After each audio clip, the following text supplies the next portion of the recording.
visitor for the Inefficient Asset Classes is Adele O'Shannessy, the Head of Research at Drummond Capital Partners based out of Melbourne. Adele's a CFA charter holder and, including her time at Zenith, has investigated just about every Australian and global equity option there is over the last 15 years or so, including half the panel here at least. Adele, tell me it's time for relative valuations to matter again, please. Please, please, please. Yeah, I think we've all seen the valuation gap chart a lot in fund manager slides, so yeah, surely it's time now. It's time. Over to you for the panel. Thank you. Thanks, Ben, and great to be here with everyone and a really impressive panel, so excited for our chat. And yeah, we don't have much time with quite a few panellists, so let's get straight into it. Qiao, I might start with you if that's okay. I feel like we've met each other quite a few times over the years, so I think I can pick on you first, if you don't mind. Absolutely, lay it on. So maybe if we start with the valuation argument, one of your points was cheap. Yeah, and it's kind of hard to ignore the performance gap with global large caps and global small caps. So what do you think it's going to take to close that gap? We've seen those charts for a little while now, so are there certain catalysts that you're waiting to see, or what's going to close the gap? Yeah, there are probably two elements to that. I think in terms of the small cap market valuation gap, in the past, that gap really starts to close when interest rate starts to fall. That just on the macro level tend to happen to the market. But way before that happens, I think earnings acceleration is basically the most effective tool for a lot of these smaller, less followed companies to force the market to recognize the growth. So I love earnings acceleration. Earnings acceleration plus a cheap valuation is basically the holy grail for growth investing. Very rarely do we get to see that, and frankly, we're at this point of the cycle that we see a rich pipeline of these companies, and that's why this is such an interesting point in the cycle when a lot of earnings are accelerating, yet the valuation is still quite low. Yeah, makes sense. And what about, I'd like to dive a little deeper into your process. I saw in some of your slides it mentioned some of the themes, and I know your team look at themes in the large cap space as well. So how do you compare and contrast the themes in large caps compared to small caps? Are there a lot of similarities or some quite unique to just global small caps? Yeah, I mean, global small cap is a huge market. So, where to look, and this also tends to be a really labor-intensive task. Where to look is sort of the first problem that most fund managers have. And we sort of probably came after this problem in a different way. We basically say, you know what? When it comes to growth investing, large or small cap, we are only interested in these really long-term, structurally growing trends. And we found about 20 of them. And we said that is going to be the pond from which we will fish.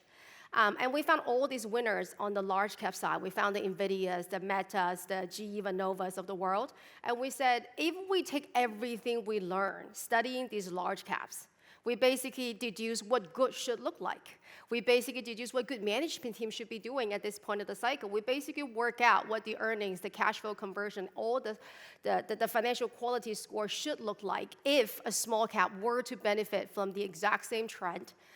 So we think that really sort of give us a spotlight of what to look for when you go down the market cap. And frankly, we use the same team, we use the same process. We go down the exact same structurally growing areas, and then we just follow the breadcrumbs and end up finding the small caps. The surprise to us is when we found these small caps, they tend to grow multiple times of some of these big caps. So we love NVIDIA. A lot of you know we've been long-term backers of NVIDIA. NVIDIA is growing 50%. That is incredibly impressive for a large cap. And then we found these small semiconductor companies like Astera Lab that's growing 150%. Or, we love Meta. Meta's growing 20%. Really impressive for a large cap. And then we follow what we learned at Meta and found Reddit, and that's growing 60%. So we're just really pleasantly surprised by just how strong the growth is coming through. And then, of course, the market it just simply refused to recognize the earnings growth. And I do think the earnings growth over time will just force the recognition. Makes sense. And there was a question from the audience that came through, and it was about the US. There's been a few previous presentations mentioning a little bit more negative picture. And given you've got that global view, what are you seeing in US in particular and in the small cap space? Yeah, I mean, look, it's really hard to call US versus non-US markets. And frankly, that's not really the lens that we look at the world, we follow earnings growth. We're looking for companies that could double their profit in 5 years. If you can do that, no matter where you're based, you're likely a Munro stock, a Munro candidate. And when we just follow that line of thought, we end up with 70% of the existing holdings still in the US. That's really where the structural changes are happening, and that's where we're finding the earnings growth. But if we find a lot of growth companies out of Japan tomorrow or Germany tomorrow, we'll be there. Yeah, makes sense. All right, we might move down the line to you, Paco, and just interested in diving deeper into your process. You mentioned think a bit like a private equity investor. So what makes listed European small caps the way to play that? Why not just invest in private markets? Well, the whole thing is you can have a certain level of influence by means of owning a relevant stake in Europe. And just to give you a sense, and you will see it clearly here in Australia, we own in a number of our companies somewhere in the 20 to 25% ownership. I know that in Australia, 20% is like an important threshold for takeovers and so on. That is the case in Europe when it comes to 30. So the point I'm trying to make, if you own a number of companies in the 20, 25%, you have a certain level of influence in this company. So the whole thing is you don't pay for that control, and you have a certain level of influence, but you can accelerate the outcomes along the side of the topics I described with this concept of helping that small cap to become a mid cap, accelerating the strategic roadmap, putting the right incentives, improving board, improving risk. So, if you can help those small caps to become the mid cap by means of being a relevant owner with a long-term view, you can have that type of influence. It's not the same because we don't control, but similar to a private equity. And then when it comes to value creation part, you can use also trade sales to max up the value, or you can get into those index that ultimately get you some re-rating. No, so it's a way of capturing the value creation that you would do as an owner who's pushing for value, but without having to pay control, and that creates a very interesting dynamic. And from a risk standpoint, our companies operate with low debt.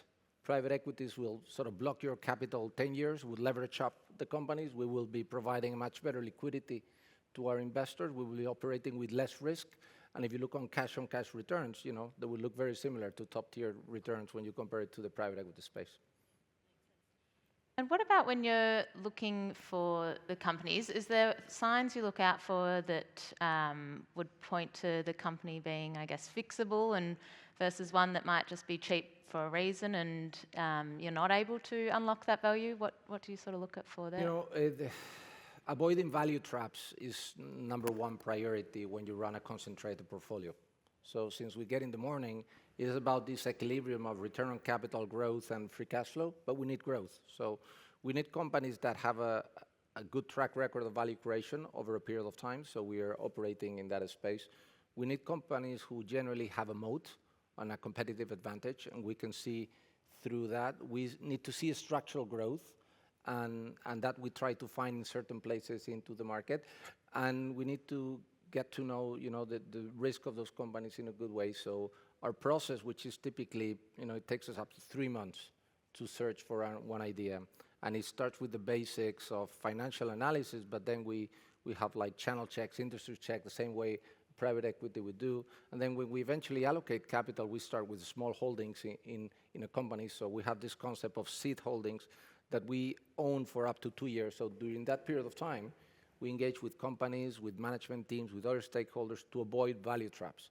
So it's about deep dive due diligence. It's about a certain time element to evaluate risk, and only few every 4 small investments for us become big. No? So we need to manage risk in such a way just for the purpose of avoiding these value traps, because we need those great companies which happen to be under a certain transitory period, but it has to be a transitory period, not like a cliff, right? Very interesting. And yeah, there has been a lot of talk about the US earlier, and US is often painted, I guess, as a bit more of a centre for innovation compared to Europe. So to what extent, though, do you see Europe actually leading that innovation race? Are there certain areas that you think they are? In Europe, we are highly exposed to trends like automation. So if you think about CapEx and buying German equipment or Swiss equipment that you're going to substitute a manual process into an automated process, we're seeing a lot of industrial/software leadership. That's an area we're being highly exposed. We are exposing to general leaders in the aerospace sector. You know, there's a lot of leadership there, and we're exposed to multiple end markets from fintech to perhaps some technologies around defense and so on. So we think there is a long list of global leaders who are exporters of their products globally, who have a global presence, so they're not harmed by tariffs and so on, and we take advantage of them. Makes sense. And I'll just there was another audience question as well. So it was asked, in European small caps, are most companies also bypassing the traditional small cap growth stage and positioning themselves directly in the large cap space? Is it sustainable growth or overextension? I'm not sure I got it right. Can you repeat it, please? So in European small caps, are most companies also bypassing the traditional small cap growth stage and positioning themselves directly more in the large cap space? So I think, in the small cap space, we have a variety of growth patterns. So you can find growth companies in the small cap space and as well as mature, no? So we're actually needing a mixture of cash flow and growth for our business. So and we have a not big enough universe to pick on the growth ladder. So we're more inclined towards sustainable growth and attractive growth, and it's so big the universe that you can pick and choose any of the trends you just described. Yeah. How many stocks would you typically look at? Like, how big is the universe? So today our portfolio is a bit like a private equity portfolio in the sense of 15 names. So 70% of the risk is in 7 names, and 30% of the risk is in 7-8 names. And every single year we would evaluate like 50 companies, and we will invest in 2-3. So every year we will invest in 2-3 companies, and we will sell 2-3 companies. Typically 30-40% of the exits would be M&A, and that's how we will sort of keep the portfolio fresh. And we will do that with a team of 15 investment professionals, so it's like a really big setup. And typically we'll be operating in sectors like smart industrials, business services, technology, aerospace, and defense, and some technology. That's where we will be operating. Very interesting. Thank you.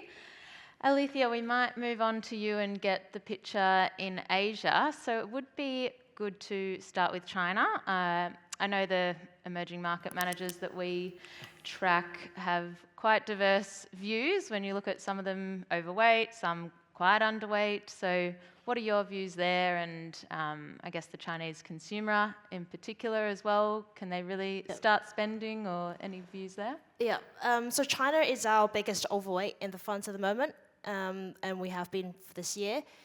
In terms of data, we saw some macro data that came out yesterday, and they were still pretty weak. But despite of that, markets are up more than 20% year to date. So the market's not really focusing on the situation today, but looking ahead, because markets are always anticipating the future. And when we think we'll see more policies to come out to support domestic consumption and domestic demand, particularly on the back of the weak data that we saw yesterday. For the first half of this year, China has actually been doing quite well and achieving above the 5% GDP growth target in the first half of the year because of the strong exports. But we're seeing some of that strength waning going into July and August. So with next month's 14th plenum, fourth plenum discussing about the 15th five-year plan for the next 5 years strategic plan for China. We're expecting more pro-growth policies. So this will be structural in nature in terms of supporting domestic growth, shifting into consumption for the next 5 years. But we think that will be a good signpost for what's to come for China. At the moment in China, there are really two areas of focus for the government, the supply and demand. I spoke about the demand side where confidence is low and we're expecting to see more demand side policies. But on the supply side, we're also seeing the government focusing on reducing excess capacity. So one misconception that people have about China is that it's a very centralized economy. Actually, it's not very centralized. It's very centralized politically, but actually economically, it's quite decentralized.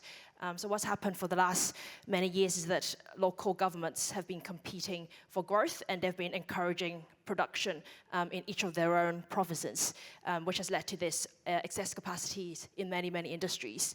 And now the economy is facing reduced demand, but oversupply, and which is why we're in this deflation problem. But the officials realize that, and actually this morning we just saw C coming out and saying, we need to reduce this overcapacity and introduce a more sort of national discipline on supply. So we expect to see both demand side as well as supply side policies, which will bring back that supply and demand balance. So actually in the weak macro data that we've seen recently, one positive green shoot we're seeing is that the core CPI is actually turning a bit more positive. It had been very weak, and that's one key area that we're watching is for inflation to turn back to more positive. Very interesting. And is there anything, you mentioned, a lot of the sort of data points, but is there anything under the surface, like more resilience you're seeing when speaking to companies or anything like that, a lot of people wouldn't be seeing in the data yet?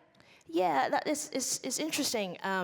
So fixed asset investment has been very weak, as you would imagine, with the property downturn. Property investments is down 20% year on year, but even infrastructure investment is down year on year. But despite that, at a micro level, construction machinery sales has actually turned positive.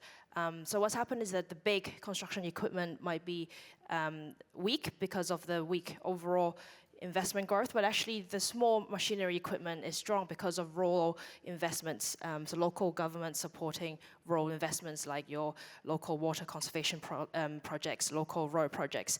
And even at macro level, we've seen two large national scale projects being announced. The Tibet water dam that's going to be built, and also a Xinjiang-Tibet railway that's going to be built. So we're actually seeing more I guess actions or activities on the construction front, and construction machinery demand is certainly seeing a pickup. Actually, the latest data is up 10% year on year. So that's one micro area where we're seeing strength. Consumption, we've also actually seen some positive data year to date, but mostly supported by consumption subsidies that have been introduced this year. So we need to see more sustaining policies to support consumption, not just a short-term subsidy scheme. But yeah. It's really helpful. And is that have you been overweight China for quite some time, or is that a more recent position? Yeah, we turned positive towards the end of last year, as we anticipating this change in policies, which is why we tend to want to be a bit earlier. As I mentioned, markets always anticipate policy and not wait to see it, because when you wait to see a policy change, the market would have moved. So we moved overweight about middle to third quarter of last year in anticipation of these policy changes. Excellent. And I think that's a good picture on China. What about India? Is there any more recent views there? Do you think it can catch up a little, or what are your perspectives there? Yeah. In India, we've been underweight much of last year. We've gone neutral this year, and as I mentioned, we're actually looking to potentially turn more positive. Earnings revisions had been negative last year, which is why we have been underweight the market, but we're seeing earnings revisions stabilizing and potentially turning more positive. We've seen more proactive fiscal stimulus from the Indian government. We also expect monetary conditions to continue to ease. So we've actually increased our exposure to India the last few months, and potentially turning more positive as well.